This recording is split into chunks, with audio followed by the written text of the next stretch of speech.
Galaxy fans, it's happening! Samsung's One UI 7 Android 15 update is back after a bug fix, and T-Mobile and Verizon users are getting it first. Is this Samsung's best upgrade yet? Stick around to find out. What's up, GadInsider squad? Samsung's One UI 7 Android 15 update hit a snag last week, but it's rolling out again, and US users on T-Mobile and Verizon are at the front of the line. Today we're diving into the new features, the bug that caused the pause, and why this update's a big deal for Galaxy users. Let's jump in. Samsung kicked off the One UI 7 rollout on April 7 for Galaxy S24, Z Fold 6, and Z Flip 6, but a serious bug in South Korea, where phones won't amp-Liot unlock, forced a global pause. Samsung fixed it with a new build, BYD9, and the update's back, starting with T-Mobile, Verizon, and Boost mobile users in the US. Why is this update a big deal?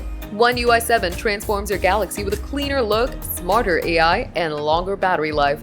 The bug fix shows Samsung's commitment to quality, even if the delay frustrated fans, especially since Google dropped Android 15 back in September 2024. T-Mobile and Verizon users are first, but Galaxy S23, S24 FE, Z Fold 5, Z Flip 5, and Tab S9 or S10 are next in line. If you're on AT&T or Unlocked, check your settings soon, it's coming. This is a must-have for creators and power users. One UI 7 is a slick upgrade, and the bug fix makes it rock solid. The AI features and design tweaks are attractive, but some fans are salty about the delay.